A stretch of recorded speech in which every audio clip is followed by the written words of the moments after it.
നമസ്കാരം. ശ്രീ പിടിച്ചൻ്റെ മലയാളം ക്ലാസ്സിലേക്ക് സ്വാഗതം. നമ്മൾ ഇന്ന് തകഴിയുടെ രണ്ടിടങ്ങഴി എന്ന നോവലിലെ ഫസ്റ്റ് പാർട്ടിൻ്റെ 6ാമത്തെ ചാപ്റ്ററിലേക്ക് കിടക്കുകയാണ്.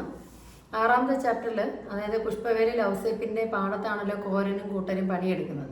അപ്പോൾ അവിടുത്തെ കൃഷിയുടെ അല്ലെങ്കിൽ കൃഷിയിൽ ഉണ്ടാകുന്ന കൃഷിപ്പണിയിൽ ഉണ്ടാകുന്ന ചില കുറവുകളെ കുറിച്ചൊക്കെയാണ് ഈ 6ാമത്തെ അധ്യായത്തിൽ വിവരിക്കുന്നത്. ഊർജിതമായ കൃഷിപ്പണി കൊണ്ട് കാർഷിക ജീവിതം ഇങ്ങനെ ത്രസിച്ച് നിൽക്കുകയാണ്. ഔസേപ്പിൻ്റെ 6000 പറം കണ്ടം 6 പാടത്തായിട്ടാണ് അത് സ്ഥിതി ചെയ്യുന്നത്. അപ്പോൾ അവിടെ അതിൻ്റെ ഔസേപ്പിൻ്റെ ചുറ്റുമുള്ള ബാക്കിയുള്ള കൃഷിക്കാരുടെയൊക്കെ പാടവരമ്പ് ഒക്കെ ഉള്ള പാടത്തിലുള്ള പണികളൊക്കെ കഴിഞ്ഞ് ഇവിടുത്തെ പാടത്തിൻ്റെ വരമ്പ് പോലും കുത്തി തുടങ്ങിയിട്ടില്ല. അപ്പോൾ എഞ്ചിനൊക്കെ ഉണ്ടെങ്കിലും ഇവിടെ പാടത്തിൻ്റെ വരമ്പ് കുത്തിയിട്ടില്ല എന്നുള്ളത് മറ്റ് കർഷകർ ശ്രദ്ധിക്കുകയാണ്. മറ്റ് ജന്മിമാരുടെ കൃഷിക്കാർ ഇവിടുത്തെ കർഷകരാരൊക്കെയാണെന്ന് ചോദിക്കുന്നു. അപ്പോൾ അതിൽ 1ാമത്തവൻ ശമയൻ പുലേനാണ്, 2ാമത്തെ കുഞ്ഞപ്പി എന്നൊക്കെയുള്ള പേരുകളൊക്കെ വന്നു. പക്ഷെ അവന്മാർക്കൊന്നും ചുമതലാ ബോധമില്ല, അല്ലെങ്കിൽ ഇത്രയും കാലമായിട്ട് ഈ വരമ്പ് ഇങ്ങനെ ഒന്ന് കുത്തി തീർക്കാൻ അവർക്ക് കഴിയുന്നില്ല എന്ന് മറ്റു കണ്ടത്തിലെ കൃഷിക്കാർ ചോദിക്കാൻ തുടങ്ങി. അപ്പോൾ കോരൻ അത് സഹിക്കാൻ കഴിഞ്ഞില്ല. കാരണം കോരന് മാത്രമല്ല ഒരു കർഷക തൊഴിലാളിക്കും അത് സഹിക്കാൻ കഴിയില്ല. കാരണം അവരുടെ ആത്മാർത്ഥതയാണ് മറ്റുള്ള പണിക്കാർ ചോദ്യം ചെയ്യുന്നത്. ആ വള്ളം ഒന്ന് നിർത്തി സമാധാനം അതിനൊരു ഉത്തരം പറയണം എന്ന് അവനുണ്ട്. അവർക്ക് ഒരിടത്തല്ല 6 ഇടത്തായിട്ടാണ് ഈ പാടം ഔസേപ്പിൻ്റെ സ്ഥിതി ചെയ്യുന്നത്. അപ്പം രാവും പകലും പണിയെടുക്കുന്നുണ്ട്, എന്നിട്ടും പാടത്തിൻ്റെ വരമ്പ് കുത്താൻ അവർക്ക് കഴിഞ്ഞില്ല. അപ്പം അന്ന് രാത്രി കോരന് ഉറക്കം വന്നില്ല. അപ്പം ഇവൻ ഔസേപ്പിൻ്റെ പാടത്ത് പണിയെടുക്കുന്ന ചിരിതയ്ക്ക് കൊടുത്ത പെൺപണത്തിൻ്റെ ഒരു കടം വീട്ടാനാണല്ലോ. മുമ്പ് അവൻ ദിവസക്കൂലിക്ക് പണിയെടുത്തോണ്ടിരുന്നവനാണ്. അപ്പോൾ ഓണപ്പണിക്കാരനായപ്പോൾ വേലക്കാരൻ എന്നുള്ളൊരു അംഗീകാരമൊക്കെ അവന് കിട്ടി. അപ്പം നാളെ ഇനി ആര് ജോലിക്ക് വിളിക്കുന്നു എന്ന് കണക്കാക്കേണ്ട, മറ്റേയാളുടെ പറമ്പിലേക്ക് പോയാൽ മതി. അപ്പോൾ അതിന് രാത്രി ഉറക്കം വന്നില്ല. അതായത് പുഷ്പവേലിയിൽ ഔസേപ്പിൻ്റെ ജോലിക്കാർക്ക് ചുമതലാ ബോധമില്ലെന്ന് മറ്റൊരു പാടത്തിലെ പണിക്കാർ പറഞ്ഞത് അവൻ കേട്ടു. അപ്പോൾ അവൻ രാത്രി തന്നെ എഴുന്നേറ്റ് കുഞ്ഞപ്പിയെ വിളിച്ച്, അവൻ്റെ കൂട്ടുകാരൻ കുഞ്ഞപ്പിയെ വിളിച്ച് ഇക്കാര്യം പറയുന്നു. കുഞ്ഞപ്പിക്കും ഇതിൻ്റെ മറുകഥ പറയാനുണ്ടായിരുന്നു. അപ്പോൾ ഇത് കുഞ്ഞപ്പി പറഞ്ഞത് നമ്മളെയൊക്കെ നിയന്ത്രിക്കുന്ന തലപ്പുലയൻ ശമയൽ പുലയനാണ്. അയാളാണ് ഇതിൻ്റെ കണ്ടത്തിൽ കൃഷി ഇറക്കേണ്ട സമയമൊക്കെ ഇവർക്ക് പറഞ്ഞു കൊടുക്കുന്നത്, അല്ലെങ്കിൽ ഏതൊക്കെ ജോലികളാണ് ചെയ്യേണ്ടതെന്നൊക്കെ ഇവരെ നയിക്കുന്നത്. അപ്പോൾ തലയിൽ പുലയന് ഒരു ചുമതലാ ബോധം ഉണ്ടെങ്കിലേ കൃത്യമായി കൃഷി നടക്കുകയുള്ളൂ എന്ന് പറഞ്ഞു. അയാൾക്കൊരു ലക്കും പൂക്കാണ്ടിയില്ല, പിന്നെ അങ്ങ് മരമറിക്കുക. എന്നാൽ അയാൾക്കൊരു ലഗാനും ഇല്ല എന്നാണ് ഇവിടെ കുഞ്ഞപ്പി പറഞ്ഞത്. മാത്രമല്ല, ഇനി മേടമാസത്തിൽ അയാളെ നെല്ലിളക്കുന്ന കാണണം. ഒരു കൈ നെല്ല് പോലും പണിക്കാർക്ക് കൊടുക്കത്തില്ല, അമക്കി തട്ടി തമ്പുരാന് കൊടുക്കുന്ന ആളാണ് ശമയൽ പുലയൻ. അപ്പം നെല്ലിളക്കുമ്പോൾ എല്ലാവരും അയാളെ പ്രാകും എന്നൊക്കെ കുഞ്ഞപ്പി പുതിയ ആളായത് കൊണ്ടാണ് ഇതെല്ലാം ആർക്ക് പറഞ്ഞു കൊടുക്കുന്നത്, കോരന് പറഞ്ഞു കൊടുക്കുന്നത്. അപ്പോൾ കോരൻ ചോദിച്ചാൽ നമുക്ക് ആ പുറവേലി നാളെ തന്നെ അങ്ങ് കുത്തി തുടങ്ങിയാലോ, കാരണം ബാക്കി കണ്ടങ്ങൾക്കെല്ലാം പുറവേലി കൊത്തി തീർന്നു, അപ്പം നമ്മളാണത് ചെയ്യാത്തത്, നമുക്ക് നാളെ തന്നെ അത് കുത്തി തുടങ്ങിയാലോ എന്ന് ചോദിക്കുന്നു. അപ്പോൾ രാവിലെ വെളുപ്പിന് തലയിൽ പുലയൻ്റെ തറയിൽ എല്ലാവരും കൂടെ ഒത്തുകൂടി, അയാളുടെ വീട്ടിൽ ഒത്തുകൂടി ഒരു ചിട്ട ഉണ്ടാക്കണം ജോലിക്ക് എന്ന് കോരൻ അഭിപ്രായപ്പെട്ടു. കുഞ്ഞപ്പി അതിനെ പിന്താങ്ങി. അപ്പോൾ ശമയലിന് പ്രത്യേകിച്ച് അഭിപ്രായ വ്യത്യാസമൊന്നുമില്ല. അപ്പോൾ 6 പാടങ്ങളിലായിട്ടാണ് കൃഷി. അപ്പോൾ കോരൻ പറയുകയാണ്, എല്ലാവരും കൂടെ എല്ലായിടത്തും ജോലി ചെയ്യുന്നുണ്ടെങ്കിലും ഓരോ പാടത്തും ഓരോരുത്തൻ കാവലേറ്റ് ചുമതലപ്പെടണം. അതായത് 6 പാടമുണ്ട്, ഓരോ പാടവും ഒരുത്തൻ സ്വന്തമായിട്ട് എടുക്കണം. എല്ലാവരും എല്ലായിടത്തും ജോലി ചെയ്യുന്നുണ്ടെങ്കിലും ഒന്നിൻ്റെ ബാധ്യത ഓരോരുത്തരായിട്ട് ഏറ്റെടുക്കണം. അത് നിശ്ചയിക്കാമെന്ന് പറഞ്ഞു. അപ്പോൾ ചേന്നൻ എന്ന് പറയുന്ന പണിക്കാരനുണ്ട്, അവൻ അപ്പുറത്തോട്ട് മാറിയിരിക്കുകയാണ്. അവൻ പറഞ്ഞു, എനിക്കതൊന്നും ഏക്കാൻ വയ്യ. അപ്പോൾ അതെന്താ, താൻ അവിടുത്തെ ഓണപ്പണിക്കാരനല്ലേ എന്ന് കോരൻ ചോദിക്കുന്നു. ഞാൻ ഇന്നല്ല, എൻ്റെ അപ്പൂപ്പന്മാരുള്ളപ്പോഴേ അവിടുത്തെ ഓണപ്പണിക്കാരാണ് ഞങ്ങളെന്ന എന്ന് ചേന്നൻ്റെ മറുപടി. അപ്പം തലമുറകളായി ഓണപ്പണിക്കാരായതുകൊണ്ടാണ് നിങ്ങളത് ചെയ്യേണ്ടതെന്നാണ് കോരൻ അഭിപ്രായപ്പെട്ടത്. പുഞ്ചക്കണ്ടത്തിൽ നെല്ലുണ്ടാകുന്നത് പറയൻ്റെയും പലയൻ്റെയും മിടുക്കാണ്. അവൻ വേല ചെയ്യാതാകുമ്പോഴാണ് നാട് മുടിയുന്നതെന്ന് ചേനൻ പറഞ്ഞു. അപ്പോൾ ആ സംസാരം അങ്ങനെ ദീർഘിക്കുകയാണെങ്കിൽ ചേനനും കോരനും തമ്മിൽ അതൊരു മുഷിച്ചില്ലേ അവസാനിക്കുമെന്ന് തോന്നി. അങ്ങനെ അതുകൊണ്ട് ശമയൽ പുലയൻ ഓരോ പാടത്തിൻ്റെയും കാവൽ ഓരോരുത്തർക്ക് കൊടുത്തു. ആറ്റിൻ്റെ അരികിലുള്ള 600 ഏക്കറിൻ്റെ ചുമതല ആർക്കാണ്? കോരനാണ്. ചേനന് ഒരു കാവൽ കൊടുത്തില്ല. അപ്പോൾ അവൻ അതിനെ കൊടുക്കാത്തതിന് അവനൊരു കുറ്റവും പറഞ്ഞത്. പക്ഷെ എല്ലാം കഴിഞ്ഞപ്പോൾ അവൻ പറഞ്ഞു, ഈ 6 പേരും എന്നെ പോലെയുള്ള പണിക്കാരാണ്, പക്ഷെ നീ എനിക്ക് മാത്രം കാവല് തന്നില്ല എന്ന് കുറ്റം പറഞ്ഞു. അതപ്പോൾ തനിക്ക് കഴിയാത്തോണ്ടല്ലേ എന്നാണ് ശമേര അയാളോട് ചോദിച്ചത്. ഞാൻ ചിലപ്പോൾ തമ്പ്രാനോട് പിണങ്ങും, ചിലപ്പോൾ വേലയ്ക്കും പോയില്ല, തമ്പ്രാൻ എന്നെ തല്ലുകയും ചെയ്യും. ചേനൻ പറയുകയാണ്, ആണ്ടിന് എനിക്ക് തമ്പ്രാൻ്റെ 2 അടിയെങ്കിലും കൊള്ളണം. തമ്പ്രാൻ്റെ കണ്ടത്തിൽ നെല്ലുണ്ടാകേണ്ടത് എൻ്റെ കാര്യമാണ്. അങ്ങനെ ഇവര് അവിടെ ഇരുന്ന് ചേനൻ പുഷ്പവേലിയിൽ എന്നുള്ള ആ കുടുംബവുമായിട്ട് തൻ്റെ ബന്ധത്തെ വിശദീകരിക്കുകയാണ്. പുഷ്പവേലിക്കാർ വലിയ സ്വത്തുകാരായിരുന്നു, പിന്നീട് ക്ഷയിച്ചു, ദാരിദ്ര്യം വന്നു, പിന്നെ അടിഞ്ഞു, വീണ്ടും ഉയർന്നു, വീണ്ടും ക്ഷയിച്ചു. ഇപ്പോൾ അവർ ഉയരുകയാണ്. അപ്പോൾ തൻ്റെ അപ്പൂപ്പന്മാരെല്ലാം ഇവരുടെ ഉയർച്ചയിലും താഴ്ചയിലും അവരോടൊപ്പം നിന്നവരാണെന്നാണ് ഇവിടെ ആര് പറഞ്ഞത്? ചേനൻ പറയുന്നത്. അപ്പോൾ അവരുടെ ഇല്ലായ്മയും താൻ അനുഭവിച്ചിട്ടുണ്ട്, സുഭിക്ഷതയും താൻ അനുഭവിച്ചിട്ടുണ്ട്. പിന്നെ എൻ്റെ അപ്പൂപ്പൻ പണ്ട് ഈ പുഷ്പവേലിയിൽ ഔസേപ്പിനെ അല്ലെങ്കിൽ അന്നത്തെ തമ്പുരാനെ ശാസിക്കുന്നത് ഞാൻ കണ്ടിട്ടുണ്ടെന്ന് പറയും. അപ്പം അന്ന് തന്നെ 600-ന്റെ പുറവേലി കുത്ത് തുടങ്ങണമെന്ന് തീരുമാനിച്ചു. പക്ഷെ ചേനൻ പറഞ്ഞു, എനിക്ക് ഇന്ന് കുത്താൻ വരാൻ പറ്റില്ല. ശമേര് ചോദിച്ചു, എന്നാൽ പിന്നെ എന്താ കാര്യം? അതെന്ന് ഇയാൾ പോയി നിങ്ങളുടെ തമ്പുരാനോട് പറഞ്ഞു എന്ന് ഇയാൾ പറയുകയും ചെയ്തു. അപ്പം ചേനൻ്റെ ധൈര്യം എത്രത്തോളം ഉണ്ടെന്ന് ബാക്കിയുള്ളവർ ചിന്തിക്കുകയാണ്. അങ്ങനെയാണ് 6ാമത്തെ അധ്യായം തീരുന്നത്. അപ്പോൾ 7ാമത്തെ അധ്യായത്തിൽ ചേനൻ ഈ പറഞ്ഞത് അവിടെ തമ്പ്രാൻ്റെ അടുക്കലെത്തി. എന്തായാലും ജോലിക്ക് പോകാതിരിക്കുന്നത് നല്ലതല്ല എന്നാണ് ഇവിടെ കോരന് തോന്നുന്നത്. പക്ഷേ അവൻ്റെ കാലടിച്ചൊടിച്ചു. ഈ സംഭവത്തിന് ശേഷമാണ് നടക്കുന്നത്. ചേനൻ്റെ കാലടിച്ചൊടിച്ചു, അവൻ്റെ പുര വലിച്ചു പൊളിച്ചു, അവൻ്റെ സർവ്വതും നശിപ്പിച്ചു തമ്പുരാൻ. കലവും ചട്ടിയും കൂടെ തല്ലിപ്പൊട്ടിച്ചു, കുട്ടികളെല്ലാം തല്ലിച്ചാടിച്ചു. മൂത്ത പെണ്ണ് ഇളയ കുട്ടിയെ കൊണ്ട് കഴുത്തറ്റ് വെള്ളത്തിൽ ചാടിയിട്ടും അതിനെ തല്ലി. 6 മാസം മാത്രം പ്രായമുള്ള കുഞ്ഞിനെയും കൊണ്ടവൾ വെള്ളത്തിൽ മുങ്ങി. എന്നിട്ടും അവൾ കൊച്ചിനെ വിട്ടില്ല. കാലൊടിഞ്ഞ് വീണിട്ട് പിന്നെയും ചേനനെ തല്ലിയത്രേ. ഇത്രയുമാണ്. അതായത് ചേനൻ്റെ കുടുംബത്തിനെ തല്ലി വശക്കേടാക്കി ആ കുടുംബവും നശിപ്പിക്കുകയാണ് തമ്പുരാൻ ചെയ്തത്. ഈ മനുഷ്യത്വ ഇല്ലായ്മ അറിഞ്ഞപ്പോൾ കോരൻ നടുങ്ങിപ്പോയി. തമ്പുരാക്കന്മാർ ഇത്രയും ഒക്കെ ക്രൂരത കാണിക്കുമെന്ന് അയാൾ ചിന്തിച്ചു.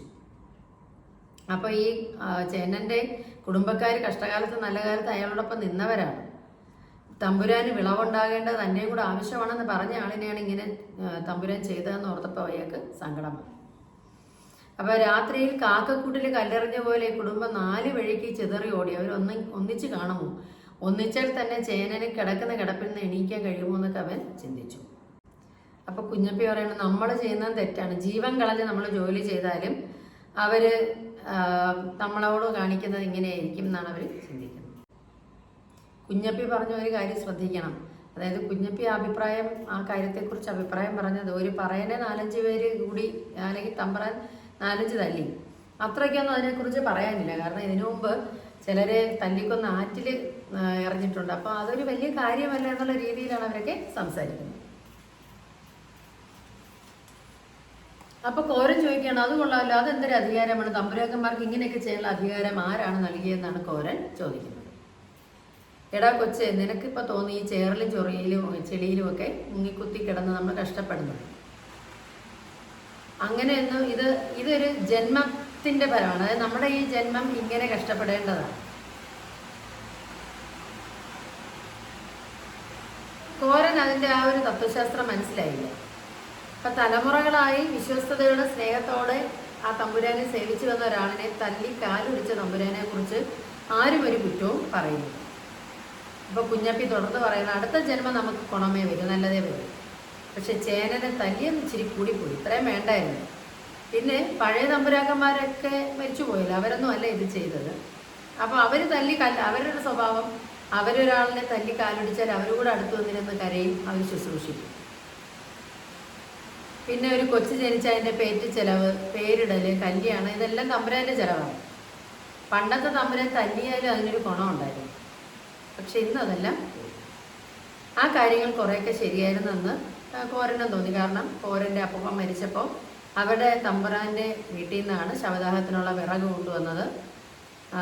അത് ആ മൂത്ത തമ്പുരാൻ, അറക്കിലെ മൂത്ത തമ്പുരാനാണ് വന്നു നിന്ന് ശവദാഹം നടത്തിയത്. ശവം കുഴിയിൽ വെച്ചപ്പോൾ മൂത്ത തമ്പുരാൻ പൊട്ടിക്കരയുന്നത്, അതായത് കോരൻ്റെ അപ്പൂപ്പൻ്റെ മരണത്തിന് അയാൾ പൊട്ടിക്കരയുന്നൊക്കെ അയാൾ കണ്ടിട്ടുണ്ട്. അപ്പം പണ്ട് കുട്ടനാടൻ കൃഷിക്കാരനും പുലയരും പറയരും തമ്മിലൊരു ഹൃദ്യമായ ബന്ധം ഉണ്ടായിരുന്നു. അന്ന് പിന്നെ കുഞ്ഞപ്പി തുടർന്ന് പറഞ്ഞു, അതിൻ്റെ വ്യത്യാസം അറിയില്ല. അന്ന് തമ്പുരാക്കന്മാർ തുടക്കി താഴേതല്ലാറുള്ളൂ. പിന്നെ അടി കൊണ്ട് നമ്മൾ ശരീരം മോശമായാൽ കുടുംബത്തിനെ നോക്കുന്ന തമ്പുരാനാണ്.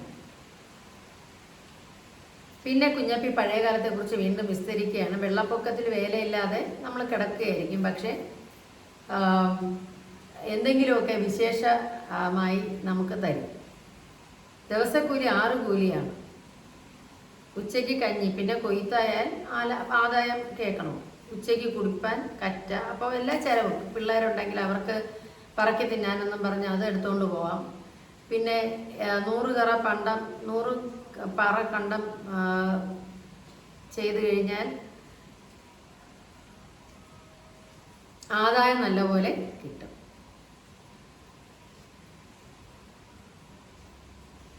അന്നത്തെ തമ്പ്രാക്കന്മാർ സ്വത്തുകാരനാവാരല്ല കൃഷി ചെയ്യുന്നത്, അവരും വയറ്റിപ്പിഴപ്പിന് വേണ്ടി കൃഷി ചെയ്യുന്നവരായിരുന്നു. നമുക്ക് നെല്ല് തന്നാലേ അവർക്ക് നെല്ല് വാഴൂ എന്നവർ ചിന്തിച്ചിരുന്നു. അപ്പോൾ ഇതൊക്കെ കോരൻ്റെ ചിന്താശക്തി ഈ വാക്കുകളൊക്കെ തട്ടി ഉണർത്തുകയാണ്. അപ്പോൾ അടിയാനും തമ്പുരാനും തമ്മിലുള്ള ബന്ധത്തെ എഴുതി കൊടുക്കുന്ന ഒരു പേപ്പർ വെച്ചാണ് ഇപ്പോൾ നിർവചിക്കുന്നത്. കൂലി കൊടുത്തില്ലെങ്കിൽ ചെറുവാലിയക്കാർ, തമ്പുരാക്കന്മാർ പെണ്ണാളിൻ്റെ പിന്നിൽ നിന്ന് മാറിയില്ലെങ്കിൽ എന്താണ് വേണ്ടത്? അപ്പോൾ കൂലി ശരിക്ക് കൊടുത്തില്ലെങ്കിൽ എന്ത് ചെയ്യണം? ചെറിയ തമ്പുരാക്കന്മാർ നമ്മുടെ പെണ്ണാളിൻ്റെ അടുത്ത് വന്ന് മോശമായി പെരുമാറിയാൽ എന്ത് ചെയ്യണം എന്നൊക്കെ അവൻ ചിന്തിക്കാൻ തുടങ്ങി. അങ്ങനെ 7-ാം അധ്യായം അവിടെ തീരുകയാണ്. അതിനകത്ത് പ്രധാനമായിട്ടുള്ളത് തമ്പുരാക്കന്മാരുടെ സ്വഭാവത്തിൽ വന്ന മാറ്റം, ചേനന് കിട്ടിയ ശിക്ഷ. 8-ാമത്തെ അധ്യായത്തിലേക്കാണ് നമ്മൾ കിടക്കുന്നത്. പുഷ്പവലി ഔസേപ്പിൻ്റെ 6 പാടങ്ങളും വെള്ളം കയറ്റി വിത്തിറക്കി. അപ്പോൾ വേലക്കാരെന്നും വഴക്കാണ്. അപ്പോൾ ഏതാണ് നല്ല പാടം എന്നൊരു ചർച്ചയൊക്കെ അവിടെ നടക്കുന്നു. അപ്പോൾ കുഞ്ഞപ്പിയുടെ പരാതി അവൻ്റെ പാടം നല്ല നേരെ നോക്കിയല്ല വിതച്ചതെന്നാണ്. അപ്പോൾ ഇട്ടിയാദിയുടെ പാടം കുറെ കൂടെ മനോഹരമായിരിക്കുന്നു. അപ്പോൾ അവൻ തമ്പുരാനോട് പറഞ്ഞെന്ന്, വിത്തും മറ്റും ഇല്ലെങ്കിൽ കൃഷിക്ക് പോകരുത്. വിളവിറക്കി തുടങ്ങിയാൽ കുട്ടനാട്ടിലെ ഏത് വലിയ തമ്പുരാനാണെങ്കിലും ജോലിക്കാരുടെ ഇത്തരം ശാസനകൾ കേട്ടേ പറ്റൂ. അപ്പോൾ തലപ്പുലയൻ എല്ലാ പാടങ്ങളും ഒന്ന് വിസിറ്റ് ചെയ്തു. എന്നിട്ട് പറഞ്ഞു കോരൻ്റെതാണ് ഏറ്റവും നല്ല പാടം. അപ്പോൾ ആദ്യമായിട്ടാണ് അവനൊരു പാടം കാവലേറ്റ് കൃഷി ചെയ്യുന്നത്. അപ്പോൾ പഴമയുള്ള കൃഷിയിൽ പഴയ പരിചയമുള്ളവരൊക്കെ ഇരിക്കെ അവനിങ്ങനെ ഒരു പേര് കിട്ടിയതിൽ അവന് വളരെ സന്തോഷമുണ്ട്. അന്ന് അവൻ നിറച്ച് കുടിച്ചു. എന്നിട്ട് അവനൊരു പാട്ട് പാടി. അപ്പുറത്തെ പാടത്തിൻ്റെ കാവൽക്കാരനായ പറയാൻ അത് ഏറ്റുപാടി. അപ്പം ഈ ഓണപ്പണിക്കാരൻ നടന്നു പോകുമ്പോൾ അവിടുത്തെ ചെടികൾക്ക് വരെ അവനെ തിരിച്ചറിയാനായി. കോരൻ്റെ കൂട്ടുകാർക്കൊക്കെ അവനോടൊരു അസൂയ തോന്നി തുടങ്ങി. പൊന്നട്ടി എന്ന് പറയുന്ന ഒരു കൂട്ടുകാരന് മനസ്സിലായി, അതായത് വിതച്ചിട്ട് ഉറവ വറ്റിക്കാൻ 2 ദിവസം താമസിച്ചു. അങ്ങനെയാണ് തൻ്റെ പാടം മോശമായതെന്ന് പൊന്നട്ടി മനസ്സിലാക്കിയിട്ട് ഔസേപ്പ് മാപ്പിളയെ വിളിച്ച് ഉണർത്തി. അവൻ വീട്ടിൽ പോയി, പുഷ്പവല്ലി ഔസേപ്പിനെ. എന്നിട്ട് ചോദിച്ചു, അടിയന് വയസ്സ് എത്രയായി തമ്പ്ര? എന്നോടാ കാര്യം? വലിയ തമ്പ്ര ഇരിക്കുമ്പോഴേ ഞാൻ ഇവിടുത്തെ പണിക്കാരനാണ്. എന്നിട്ട് ഹൃദയം പൊട്ടി പറഞ്ഞു, എനിക്ക് കുറച്ചിലായിപ്പോയി. എന്താണ് കാര്യം? അവൻ നല്ല വേലക്കാരൻ എന്നുള്ള പേര് ഇത്രയും കാലം പൊന്നട്ടി നിലനിർത്തിയിരുന്നു. പക്ഷെ ഇക്കൊല്ലം അവൻ്റെ പാടം മോശമാണ്. അതിന് കാരണക്കാരൻ അവൻ തമ്പുരാനാണ്. അപ്പം ഔസേപ്പിന് ചിരി വന്നു. ഔസേപ്പ് മിണ്ടാതിരുന്നു. അപ്പോൾ എങ്ങാണ്ടത്തുകാരനൊരു കിടാത്തൻ, അത് കോരനെയാണ് പറയുന്നത്, അവൻ വന്നു ഇവിടെ കൃഷി ചെയ്തു. അപ്പോൾ അവനാണ് ഇപ്പം വലിയ കൃഷിക്കാരനെന്ന് പറയും. അപ്പോൾ അപ്പൂപ്പന്മാരായിട്ട് ഇവിടെ കൃഷി ചെയ്തുകൊണ്ടിരുന്നത് ഞങ്ങളെല്ലാം മണ്ടന്മാരായി എന്നാണ്. അപ്പോൾ ഔസേപ്പ് മാപ്പിളയ്ക്ക് സങ്കടമായി. എന്താണ് പറയുന്നത്? ഞാൻ നിനക്ക് എന്ത് ചെയ്ത് തരണമെന്ന് പൊന്നട്ടിയോട് ചോദിച്ചു. അതിലിടാൻ ചാണകവും ചാരവും വേണം. എൻ്റെ പാടത്തിൽ എനിക്ക് ചാണകവും ചാരവും ഇറക്കി തരണം. അത് ചെയ്തു കൊടുക്കുന്ന ഔസേപ്പ് പറഞ്ഞു.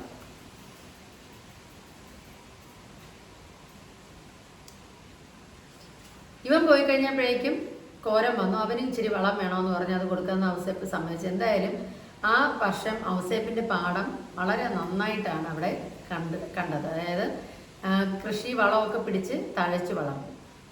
അപ്പം പെണ്ണാളുകൾ ആ പച്ചപ്പരപ്പിൽ തെറ്റാതെ വരിവരിയായി നിന്ന് പറിച്ചു നട്ടു. അപ്പോൾ ഞാറ്റുപാട്ടുകൾ അവിടെ കേൾക്കുന്നു. അപ്പോൾ സംഘം ചേർന്നുള്ള ജോലിക്ക് ഒരു പ്രത്യേക ഉന്മേഷം ഉണ്ടല്ലോ. ആ പാട്ട് ഞരമ്പിനെ ഉണർത്താൻ ശക്തിയുള്ളതാണ്. അപ്പം കോരൻ അന്നും കുടിച്ചിട്ടുണ്ട്.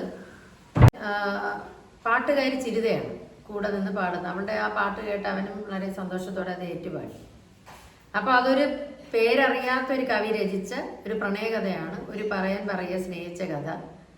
അപ്പോൾ അവർ നോക്കി ഈ ഒരു സംവാദം, ചോദ്യോത്തരം പോലെയാണ് ആ പാട്ട്. അത് പാടിയാണ് അവരവിടെ നിന്ന് ജോലി ചെയ്തത്. പാടി അവിടെ നിന്ന് 2 പേരും കോരനും ചിരിതയും ആ പാട്ടിൻ്റെ അവിടെ ലയിച്ച് നിന്ന് കൃഷി ചെയ്തുകൊണ്ടിരിക്കുകയാണ്. അപ്പോൾ ആ ജോലിക്കാർ പോലും മറന്നുപോയി, അവരാ പണിയെടുക്കുന്ന കാര്യം പോലും മറന്നു. പക്ഷേ തമ്പുരാന്റെ മകൻ അവിടെ വന്ന് നിന്നത് ആരും കണ്ടില്ല.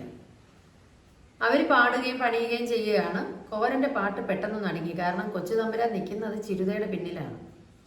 അപ്പൊ പെട്ടെന്ന് കുഞ്ഞപ്പിയുടെ വാക്കുകൾ അവന്റെ ചെവിയിലേക്ക് വന്നു. അതായത് ചെറുവല്യക്കാരന്മാര്, തമ്പുരാക്കന്മാര്, ചെറിയ പ്രായക്കാരന്മാര് പെണ്ണാളിന്റെ പുറകിൽ വന്ന് നിൽക്കും എന്ന് പറഞ്ഞു. അപ്പൊ കോരൻ ചോദിച്ചു, എന്താ കൊച്ചമ്പ്ര അവിടെ നിൽക്കുന്ന, അങ്ങ് കരയ്ക്ക് കയറിപ്പോ. അയാൾ അവിടെ നിന്ന് പോയി. പെണ്ണാളുകൾ അപ്പോഴും പാടിയും നട്ടും കൊണ്ടിരുന്നു. പക്ഷെ കോരൻ പിന്നെ പാടിയതുമില്ല, ആടിയതുമില്ല. അവന്റെ മനസ്സിൽ വല്ലാത്തൊരു ഭയം. കാരണം അവന്റെ ഭാര്യയുടെ അടുക്കൽ വന്ന് ഈ കൊച്ചു തമ്പുരാൻ നിൽക്കുന്ന കണ്ടപ്പോഴുള്ള ഭയമാണ്. അതാണ് നമുക്ക് എട്ടാമത്തെ അധ്യായത്തിലുള്ള ഭാഗം. ഇനി 9ലേക്ക് കിടക്കുകയാണ്. അപ്പോൾ കോരൻ്റെ പാടത്ത് നെല്ല് കുതിച്ച് വളരുന്നു. രാത്രിയിൽ ചിരുത കോരന് അത്താഴം വിളമ്പിക്കൊടുത്തു. അവൻ അന്നത്തെ കറി അവന് നന്നായിട്ട് ഇഷ്ടപ്പെട്ടു. അവർ രണ്ടുപേരും സുഖമായി അയാളിൽ ഉണ്ടെന്ന് കണ്ട് ഭാര്യ വിളമ്പി കൊടുക്കുകയാണ്. ഒരു തവി ചോറും കൂടെ ഇടട്ടെ എന്ന് പറഞ്ഞു. അങ്ങനെ അവർ ആഹാരം കഴിക്കുന്നു. ചിരുത ഒന്നും പറയുന്നില്ല, അവൾ വളരെ നിശബ്ദയാണ്. അപ്പോൾ അതും അവന് വിഷമമായി. നിനക്ക് എന്താണ് പറയാനുള്ളത്? അപ്പോൾ അവൾക്ക് പറയാനുള്ളത് കോരന് ഇഷ്ടപ്പെടുകയില്ലെന്ന് തോന്നി. അവൾ പറഞ്ഞു, ഞാനൊന്നും പറഞ്ഞില്ലല്ലോ. അല്ല, നീ ഒന്നും പറയുന്നില്ല, പാടത്തെ കാര്യം പറയുമ്പോൾ നീ മിണ്ടത്തില്ല, ചിരിച്ചുകൊണ്ടിരിക്കുകയാണെങ്കിൽ നിന്റെ ചിരി പെട്ടെന്ന് മാഞ്ഞു പോകുന്നു, എന്താണ് കാര്യം? മുഖം കറക്കുന്നു, എന്താണ് കാര്യം എന്ന് ചോദിക്കും. ചിരിതയ്ക്ക് പറയാനുള്ളത് അവളുടെ ഹൃദയത്തിൽ കിടന്ന് തുളുമ്പുകയാണ്. ഭർത്താവിന് അത് ഇഷ്ടപ്പെടുമെന്ന് കരുതിയാണ് അവൾ പറയാത്തത്. 2 പ്രാവശ്യം അവള് ഭർത്താവിൻ്റെ മുഖത്തേക്ക് നോക്കി. അത് കാരണം നിങ്ങളിപ്പോൾ എപ്പോഴും ആ പാടത്താണ്, പണിക്കാണ്, നിങ്ങളെ നേരിട്ടൊന്ന് കാണാൻ പോലും എനിക്ക് കിട്ടുന്നില്ല എന്നാണ്. അപ്പോൾ അയാൾ പറഞ്ഞ്, ശരിയാണ്, നീ പറയുന്നത് ശരിയാണ്, പക്ഷേ ആ പാടം ഒന്ന് ചെന്ന് നോക്കി കണ്ടാൽ കണ്ണെടുക്കാൻ തോന്നില്ല. നിന്റെ അപ്പൻ പുഞ്ചക്കണ്ടത്തിൽ കൃഷി ചെയ്ത ആളല്ല, അതുകൊണ്ടാണ് നിനക്ക് ആ കൃഷിയുടെ സൗന്ദര്യം മനസ്സിലാകാത്തതെന്നാണ് അപ്പോൾ അയാൾ മറുപടി പറഞ്ഞത്. അത് അവൾക്ക് വല്ലാത്തൊരു ദേഷ്യം ഉണ്ടാക്കി. കാരണം അവളുടെ അപ്പനും ഓണപ്പണിക്കാരനൊക്കെ ആയിരുന്നു. പുഞ്ചക്കണ്ടത്തിൽ പണിയെടുത്ത ആൾ തന്നെയാണ്. അപ്പോൾ അവൾ പറയുന്നു, എൻ്റെ അപ്പനും അങ്ങനെ പണിയെടുത്ത ആളാണ്, പക്ഷേ കുടുംബം മറന്ന് ഇങ്ങനെ പാടത്ത് പോയി കിടന്നിട്ടില്ല. അപ്പോൾ കോരന് ദേഷ്യം വന്നു. അവൻ പറഞ്ഞു, എന്നാൽ പിന്നെ ഞാൻ പുഞ്ചക്കണ്ടത്തിൽ വിത്ത് വിതച്ചിട്ട് നിൻ്റെ അടുത്ത് വന്ന് കിടന്നേക്കും. അപ്പോൾ അവളുടെ മറുപടി എന്താണ്? ഇങ്ങനെ കഷ്ടപ്പെട്ടാൽ അവസാനം ദീനം വരും, ദീനം വരുമ്പോൾ ഞാൻ കാണും. അപ്പോൾ അവൾ പറയുന്നു, നിങ്ങളിങ്ങനെ വേല എടുത്തുകൊണ്ട് വലിയ കാര്യമൊന്നുമില്ല, തമ്പ്രാക്കന്മാർ ഇതിന് ഭാഗമാകുമ്പോൾ അവരങ്ങ് എടുത്തുകൊണ്ട് പോകും, പിന്നെ എന്തിനാണ് ഇങ്ങനെ കഷ്ടപ്പെട്ട് പണിയെടുക്കുന്നതെന്നാണ് ചിരുതയുടെ ചോദ്യം. ഇതിന് അവന് ഉത്തരം മുട്ടിപ്പോയി. അപ്പോൾ പാടത്ത് നെല്ല് നന്നായിട്ട് വളരും തോറും അവന് സങ്കടം വന്നു. കാരണം നെല്ലുണ്ടാക്കേണ്ടത് വേലക്കാരൻ്റെ കടമയാണ്, നെല്ലുണ്ടാകുന്നുമുണ്ട്. അപ്പോൾ അവനും തമ്പുരാനും തമ്മിലുള്ള ബന്ധം 1/2 രൂപ പത്രത്തിൽ എഴുതി വെച്ചിരിക്കുന്നതാണ്. അതായത് തമ്പുരാനെ അവന് സ്നേഹിക്കാൻ കഴിയുന്നില്ല എന്ന് അവൻ ചിന്തിച്ചു. അവൾ പറയുന്ന പോലെ തനിക്ക് ദണ്ണം വന്ന് വീണുപോയാൽ ആയുസിൻ്റെ കാര്യം ആർക്കറിയാം? എത്ര നെല്ലുണ്ടായാലും ഇപ്പം കരാറ് പ്രകാരമുള്ളത് മാത്രമേ അവന് കിട്ടൂ, നെല്ല് കൂടുതലുണ്ടായിട്ടും കാര്യമില്ല. എന്നാലും ആ പാടത്തിൻ്റെ കാവൽക്കാരൻ അവനാണ്. ഇവള് പറയുന്നത് കേട്ട് തമ്പുരാനുള്ള എതിർപ്പൊക്കെ ആലോചിക്കുമെങ്കിലും ആ പാടത്തിൻ്റെ പച്ചപ്പ് കാണുമ്പോൾ അവൻ്റെ മനസ്സിൽ നിന്ന് ഇങ്ങനെയുള്ള വേണ്ടാത്ത വിചാരങ്ങളെല്ലാം പോകും. വീണ്ടും ചിരുത പറയുന്നത്, എനിക്ക് തമ്പ്രാക്കന്മാരത്ര പിടുത്തമില്ല, നമുക്ക് ഇക്കൊല്ലത്തെ ആദായം മേടിച്ചിട്ട് ഇവിടെ നിന്ന് പോകാം എവിടേക്കെങ്കിലും. അത് കോരന് സ്വീകരിക്കാൻ കഴിഞ്ഞില്ല. എവിടെ പോയാലും ഒരു പുതിയ തമ്പുരാനുമായിട്ട് ഇടപെടേണ്ടി വരും.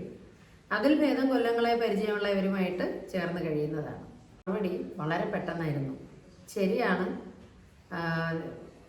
പക്ഷേ ഇവിടെ ഇനി ശരിയാകത്തില്ല. മൂത്ത തമ്പ്രാൻ കൊള്ളാം, പക്ഷേ ആ മോൻ തമ്പ്രാൻ്റെ കാലത്ത് ഇവിടെ ഇനി ജോലി ചെയ്യുന്നത് ശരിയല്ല. അപ്പം ആ സ്ത്രീയുടെ സുരക്ഷിതത്വമില്ലായ്മ അവൾക്ക് മനസ്സിലായി എന്നുള്ളതാണ്. ഒരു ഭയത്തിൻ്റെ വിറയലൂടെയാണ് അവളത് പറഞ്ഞത്. അവളത് പറഞ്ഞു തീർന്നപ്പോൾ ഒരു വല്ലാത്ത ഹൃദയ അസ്വാസ്ഥ്യം ആരെയും ബാധിച്ചു, കോരനെയും ബാധിച്ചു. അതെന്താടി, കൊച്ചാമ്പ്രാൻ ചീത്തയാണോ എന്ന് ചോദിച്ചു. അയാളുടെ നോട്ടവും നടപ്പും എല്ലാം പിഴ, അയാൾ ചീത്തയായെന്ന് അവൾ പറഞ്ഞു. അപ്പോൾ അകലെ നിന്നൊരു ശബ്ദം കേട്ട് കോരൻ പെട്ടെന്ന് ചാടി പുറത്തിറങ്ങി നോക്കിയപ്പോൾ വെള്ളപ്പാച്ചിലാണ്, വെള്ളം കയറുകയാണ്. കോരൻ്റെ കാവൽപ്പാടം വീണു. അപ്പോൾ അതിനെ 10-60 പേര് നിന്നാണ് പിറ്റെന്നും രാത്രിയും പകലുമായിട്ട് അതിനെ ശരിയാക്കിയത്. 4 പമ്പിങ് എഞ്ചിൻ വെച്ച് നടത്തി. 2 ദിവസം കൊണ്ട് പറ്റുമെന്നാണ് തീർച്ചയായിരുന്നത്. അപ്പം നെല്ല് ആ പരുവത്തിൽ വെള്ളത്തിൽ 2 ദിവസം കിടക്കുന്നത് നല്ലതായിരുന്നു. പക്ഷേ കാവൽക്കാരന് അത് കുറച്ചിലാണ്, മട വീണു, അതായത് വരമ്പ് പൊട്ടിപ്പോയി.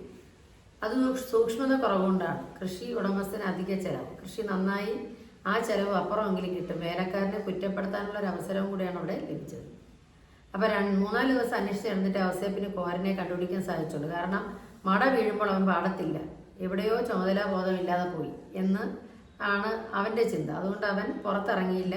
തമ്പുരാനെ ചെന്ന് കാണണ്ടെന്ന് കൂട്ടുകാർ ഉപദേശിച്ചു. ചിലപ്പോൾ ദേഷ്യം കൊണ്ട് എന്തെങ്കിലും ചെയ്താലോ.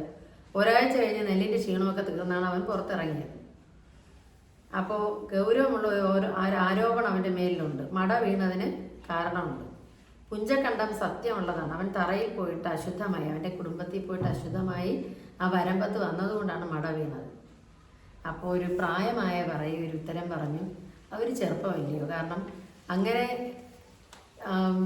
കുടുംബത്ത് പോകാതെ ഒറ്റയ്ക്ക് നിന്ന് ഇവിടെയൊക്കെ നോക്കാനുള്ള ആ ഒരു ചിന്ത, അതിലേക്ക് അവൻ എത്തിയിട്ടില്ല. അവർ ചെറുപ്പമല്ലേ എന്നാണ് അവൾ പറഞ്ഞത്. അപ്പോൾ ഈ ഒരു 9ാമത്തെ അധ്യായത്തോടു കൂടി ഇതിൻ്റെ 1ാം ഭാഗം തീരുകയാണ്. ഇനി ഈ നോവലിൻ്റെ 2ാം ഭാഗമാണ് ആരംഭിക്കുന്നത്. 2ാം ഭാഗത്തിലെ 10ാമത്തെ അധ്യായം.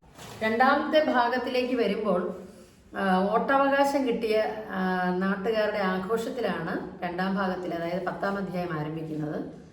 നാടക തമ്പുരാക്കന്മാർ യോഗം കൂടിയിരുന്നതും കൊടി പിടിക്കാൻ പോയതും ഒക്കെ അതിനു വേണ്ടിയാണെന്ന് മനസ്സിലായി. അപ്പം പ്രായപൂർത്തി എല്ലാവർക്കും വോട്ടവകാശം കിട്ടുന്ന ഒരു ദിവസമായിരുന്നു അത്. വോട്ട് ചെയ്യാനുള്ള ആളുകളെ വള്ളത്തിൽ കൊണ്ടുപോയി സ്കൂളിൽ ഇറക്കിയിട്ടുണ്ട്. അപ്പം നല്ല രസമായിരുന്നു. രാവിലെ വെളുത്തപ്പോൾ വള്ളത്തിൽ കയറി കാപ്പി കിട്ടി, ചോറ് കിട്ടി, കള്ള് കിട്ടി, വൈകുന്നേരം 10 രൂപയും തന്നു. അങ്ങനെ എൻ്റെ തമ്പുരാനാണ് ജയിച്ചതെന്ന് പറഞ്ഞു. അങ്ങനെ കുഞ്ഞപ്പിക്ക് ഒരു കഥ പറയാനുണ്ടായിരുന്നു. എല്ലാവർക്കും ആഹാരം കിട്ടിയ കഥയാണ് പറയാൻ. അപ്പോൾ വോട്ട് ചെയ്യുന്നവർക്ക് ചക്രവും കൊടുക്കും എന്നുള്ളതായിരുന്നു നിയമം. ചിലർക്ക് 1 രൂപ, ചിലർക്ക് 2 രൂപ, 10 രൂപ വരെ ഒരാൾക്ക് കൊടുത്ത തമ്പുരാനുണ്ടായിരുന്നു എന്നാണ് പറയുന്നത്. അപ്പോൾ അന്ന് ഉച്ച തിരിഞ്ഞ് വള്ളംകളിയായിരുന്നു.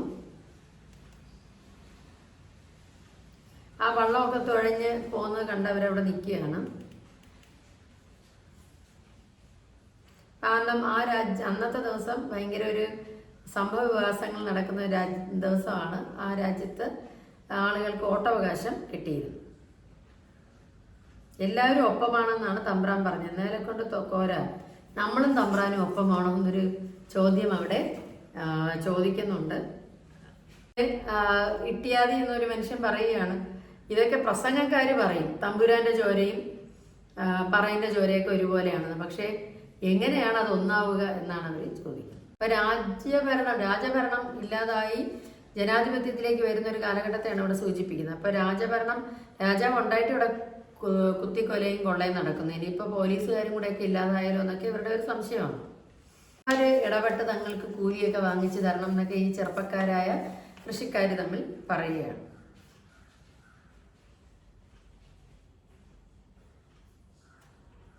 പിന്നെ അവരുടെ വേറൊരു വേവലാതി, കള്ള് നടത്താൻ പോവുകയാണ് ചിലപ്പോൾ എന്ന ഒരു വേവലാതി. ഒരു പ്രസംഗക്കാരൻ പറഞ്ഞു, നായർ തമ്പ്രാക്കന്മാരും മാപ്പിള തമ്പ്രാക്കന്മാരും തമ്മിലുള്ള പിണക്കം തീർക്കണം. അപ്പം അതും ഒരു ജാതി ഹിന്ദു മുസ്ലിം ലഹള ഒന്നും ഇല്ലാതാകണം എന്നൊരു പ്രസംഗത്തിൽ പറഞ്ഞതായിട്ട്. പണമുള്ളവർ തമ്മിൽ പിണക്കത്തിലാണ്, പക്ഷെ പൊതുസംഗതികൾ വരുമ്പോൾ അവർ ഒരുമിച്ച് നിൽക്കും.